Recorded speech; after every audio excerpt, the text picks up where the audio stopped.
Let me move on. You're talking about what's happening in the White House. Let me put it to you that Donald Trump, say what you like about Donald Trump, seems to be kind of the only leader at the moment who is urgently talking about peace. While everybody else talks about upping defence, which means providing more military, which unpalatably means keeping on killing, he's talking about peace. Is there not something in that? You know, Martin, last week I was in Kiev. They're desperate for peace.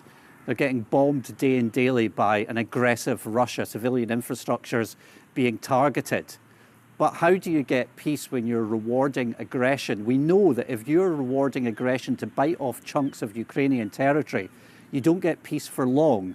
That is not the way to build long-term and sustainable peace. And crucially, so how do you get I think the most important voices in this, Martin, if I can just finish, the most important voices in this are Ukrainian voices, and they're the ones who are on the front line. They're the ones who are putting up with this. They're the ones who need the arms to keep them to stay in the fight, because we've seen in places like Mariupol, Bucha and Irpin what happens when an aggressive Russia overruns Ukrainian lines. It's devastating for the civilians. So the way that you get peace is, I'm afraid to say, you're going to have to invest in your security infrastructure, and you're going to have to invest in supporting Ukraine as well. And I'm sorry that the United States has moved away from supporting Ukraine. That's something that I think is devastating for Ukraine, but a reality that we've had to face up for some years now, but has now become very, very urgent. So the way you get peace is through more war?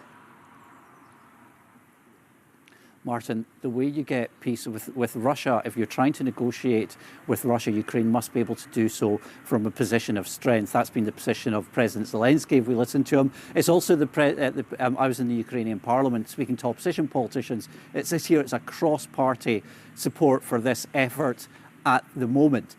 You know, the lesson from history is that if Russia's war of aggression is rewarded, do you really think Russia will stop? Russia didn't stop initially when it was in Chechnya, bombing its own citizens. It didn't stop in Syria. It didn't stop in Georgia, and it certainly won't stop in Ukraine. And what's really interesting, how many more deaths should we be prepared to tolerate, the Baltic states, Poland, none. I would want to see the Russians return to Russia, and for Ukraine to stay in Ukraine. Everybody would want to see that, but if you keep fighting, but Martin, 200,000 more dead, and then we say, where does it stop? At some point, everybody's got to come to the table, don't they, to get the fighting to stop?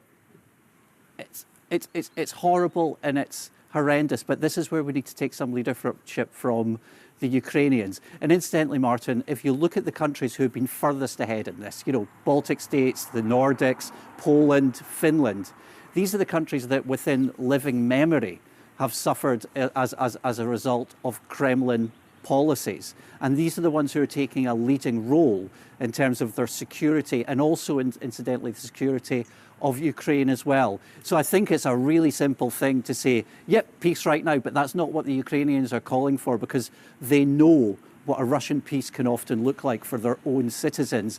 And I think after 3 years of war, or 11 years of war rather, and 3 years of full-scale invasion, the Ukrainians deserve to be listened to. Let's go to Aberdeen now and speak to the Shadow Scotland Secretary, Andrew Bowie. Good morning to you, Mr Bowie.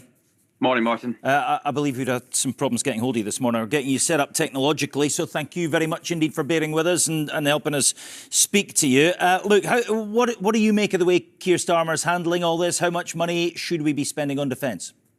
Look, I think the Prime Minister should be applauded in the way that he's taken leadership of the situation. I think it is to the benefit of the entire country and indeed the world that the Prime Minister and the French President and indeed leaders from around Europe and indeed the world have come together in a fast-changing environment to demonstrate our support for Ukraine, for the people of Ukraine, in the face of continued Russian aggression. And to build on something that Stephen Gethens was just saying, I completely agree. It's peace through strength that we must be aiming for here. Any peace deal must be with the agreement of the Ukrainian people. We cannot allow Vladimir Putin to dictate the terms of peace. And so up and until that point, the Ukrainians feel that they are in a position to go to the negotiating table, they will have our full and unqualified support. And the Prime Minister has our full and unqualified support in offering that to Ukraine.